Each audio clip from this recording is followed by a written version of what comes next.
आपका स्वागत है आपके अपने YouTube चैनल महाअध्ययन में। वीडियो को लाइक करें और अगर अभी तक चैनल को सब्सक्राइब नहीं किया है तो जल्दी से कर दें।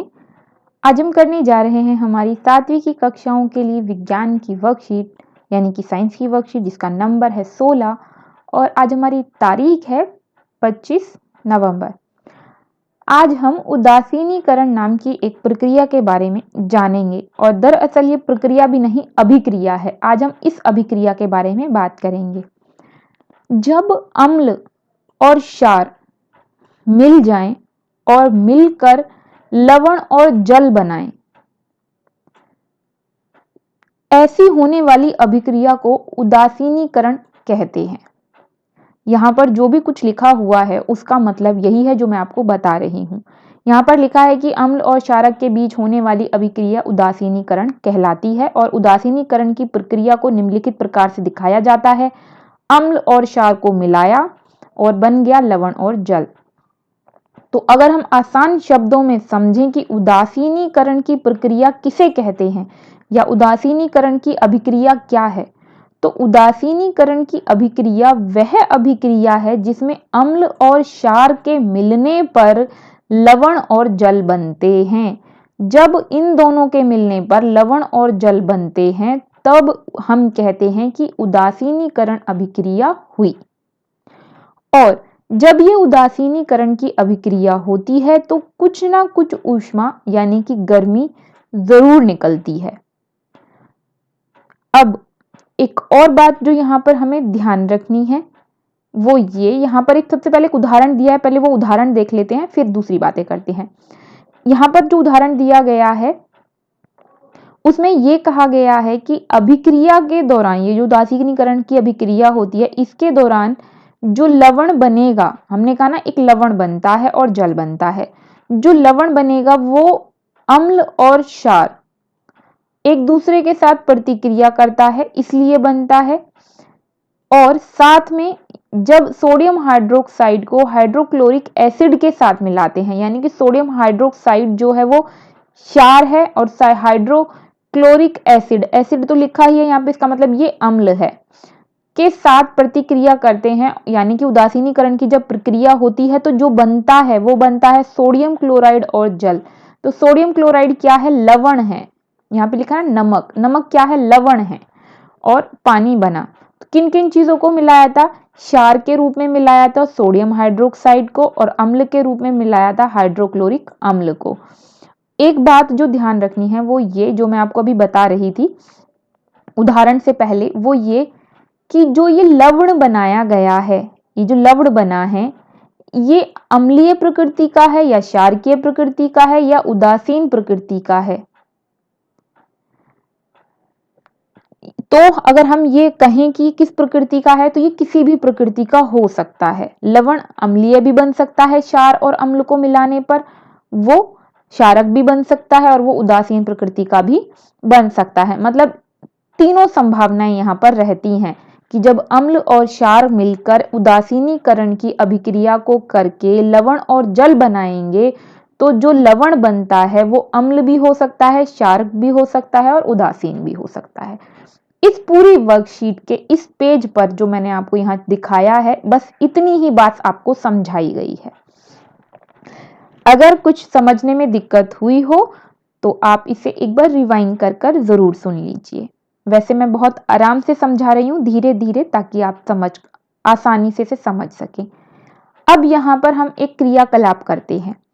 अब इस क्रियाकलाप में आपको करना ये है कि एक परख नली में 1/4 हिस्सा यानी 1/4 भाग आपको उसमें हाइड्रोक्लोरिक अम्ल लेना है। क्या लेना है? अम्ल लेना है, अम्ल। और ये जो अम्ल है इसका कोई भी रंग नहीं होता, ये बिना रंग का होता है। जैसे पानी हमारा बिना रंग का होता है वैसे रंगहीन होता है। और इसके अंदर हम सूचक डालेंगे। कौन सा सूचक डालेंगे? फिनोल्फथेलिन सूचक डालेंगे। आपको याद है सूचक किसे कहते हैं? हमने पढ़ा था सूचक वो होते हैं जो हमें ये पता लगाने में मदद करते हैं कि कोई भी विलयन जो है वो अम्ल है या क्षारक है।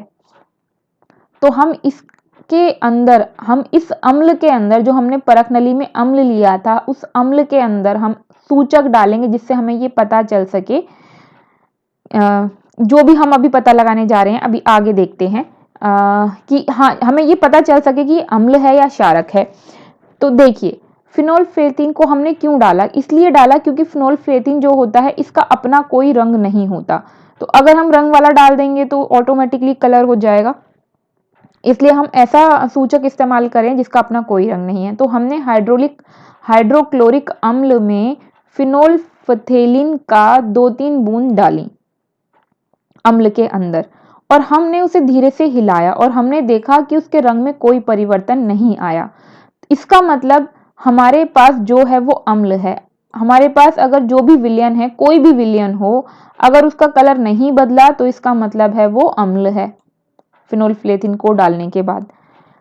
लेकिन अब आप इसी के अंदर सोडियम हाइड्रोक्साइड के विलयन को एक ड्रॉपर में लीजिए और इसके अंदर हमें हाइड्रोक्लोरिक अम्ल में यानी इसके अंदर बूंद बूंद करके डालना है। तो इसके अंदर हम क्या डाल रहे हैं, इसके अंदर हम डाल रहे हैं सोडियम हाइड्रोक्साइड, जो कि क्या होता है, क्षार होता है। हमने इसके अंदर अब क्षारक मिलाया और धीरे धीरे जब हम इसे हिलाते हैं तो इसका रंग हो जाता है गुलाबी। इसके अंदर एक एक बूंद करके हम तब तक डालते रहते जब तक इसका रंग गुलाबी ना हो जाए। इसका रंग गुलाबी हो गया, इसका मतलब ये है कि ये जो चीज हमने इसके अंदर मिलाई है वो क्षारक है। तो कुल मिलाकर सारी बात क्या थी, सारी बात ये थी कि हमने अभी जो सीखा वो ये कि इस अम्ल में अगर हम परख नली की अगर हम बात करें, जो विलयन हमने लिया है उसमें अगर हम फिनोल्फ्थेलिन सूचक को डालते हैं, फिनोल्फ्थेलिन को डालने के बाद इसका कलर नहीं बदला तो इसका मतलब इसके अंदर अम्ल है, और अगर इसका रंग गुलाबी हो जाता है तो इसका मतलब इसके अंदर क्षारक है। तो हमने पहले अम्ल लिया था इसलिए इसका रंग नहीं बदला था, लेकिन बाद में जब हमने इसके अंदर क्षार डाला, हाइड्रोक्साइड, जब हमने सोडियम हाइड्रोक्साइड इसके अंदर डाला तो इसका रंग बदल गया, जिससे हमें यह पता चला कि सोडियम हाइड्रोक्साइड क्षार है और हाइड्रोक्लोरिक जो है वो अम्ल है। अब आगे बढ़ते हैं। जो बात मैंने आपको यहाँ अभी अभी समझाई वो पूरी बात यहाँ पर लिखी है।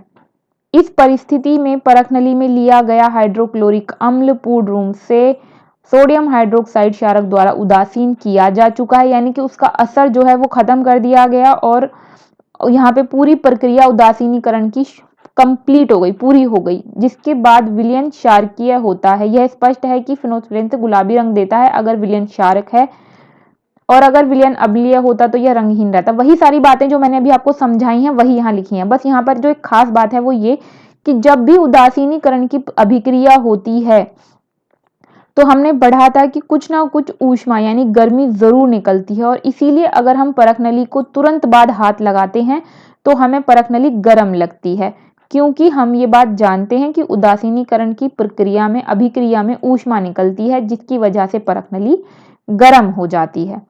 तो कुल मिलाकर ये सारी बातें अभी हमने समझी जानी। अब हम देखते हैं एक्चुअली हमने अब तक सीखा क्या। तो सबसे पहले हमसे कहा गया है कि उस अभिक्रिया को क्या बोलते हैं जिसमें अम्ल और क्षार आपस में मिलकर यानी अभिक्रिया करके लवण और जल बनाते हैं। तो इसी प्रक्रिया का नाम है उदासीनीकरण। दूसरा प्रश्न हमसे पूछा है, सोडियम हाइड्रोक्साइड और हाइड्रोक्लोरिक अम्ल इन दोनों को अगर हम मिलाएंगे तो अब हमें पता है कि सोडियम हाइड्रोक्साइड क्षार है और हाइड्रोक्लोरिक अम्ल है। तो क्षार और अम्ल को जब एक दूसरे के साथ मिलाते हैं तो वो उदासीन हो जाता है और उदासीनीकरण की अभिक्रिया होती है और बनता क्या है, लवण और जल बनता है। तो ये हमसे पूछ रहे हैं कि इन दोनों को मिलाने पर लवण और जल बनेगा कि नहीं, तो हम कहेंगे बिल्कुल बनेगा, ये बात बिल्कुल सत्य है। उसके बाद उदासीनीकरण की अभिक्रिया में निर्मित लवण डैश डैश या डैश प्रकृति का हो सकता है। तो हमने ये बात की थी कि जब उदासीनीकरण की अभिक्रिया होती है तो जो भी लवण बनकर तैयार हुआ है वो अम्ल भी हो सकता है, वो क्षार भी हो सकता है और वो उदासीन प्रकृति का भी हो सकता है। तो यहाँ पर ही हमने भर दिया। फिर चौथा प्रश्न हमसे पूछा है कि यदि हम उदासीनीकरण अभिक्रिया के तत्काल बाद तुरंत बाद परख नली को हाथ लगाएंगे तो हमें गर्म महसूस होगा, ऐसा क्यों होता है? तो ऐसा इसलिए होता है क्योंकि उदासीनीकरण की अभिक्रिया के तहत कुछ गर्मी ऊष्मा निकलती है जिसकी वजह से परख नली गर्म हो जाती है और वो हमें छूने पर गर्म लगती है। तो ये थी हमारी आज की वर्कशीट। मैं उम्मीद करती हूँ कि इस वीडियो से आपको आपका कॉन्सेप्ट, आपकी वर्कशीट समझने में मदद मिली होगी और आपको आपका होमवर्क करने में भी मदद मिली होगी। माय डियर स्टूडेंट्स, अगर आप चाहते हैं कि महाअध्ययन की तरफ से आपको ये वीडियोस ऐसे ही मिलती रहें, आपको आपके काम में मदद मिलती रहे, आपका कॉन्सेप्ट आपको इसी तरह से क्लियर होता रहे, तो ज़रूरी है कि चैनल चलता रहे। उसके लिए ज़रूरी है इस पर लाइक्स और शेयर्स बढ़ते रहें, साथ में सब्सक्राइबर्स भी बढ़ते रहें। तो वीडियो को लाइक शेयर करना बिल्कुल भी ना भूलें और अगर आपने अभी तक चैनल को सब्सक्राइब नहीं किया है तो प्लीज़ कर दें। आपकी वीडियो के नीचे एक रेड कलर का निशान है जिस पर सब्सक्राइब लिखा हुआ है, उसे क्लिक करेंगे, उसका कलर चेंज हो गया तो समझिए कि चैनल सब्सक्राइब्ड हो गया है। चैनल को बस एक ही बार सब्सक्राइब करना होता है। फिर मिलते हैं ऐसी ही अच्छी सी वीडियोस के साथ। तब तक के लिए स्वस्थ रहें, खुश रहें। नमस्कार और धन्यवाद।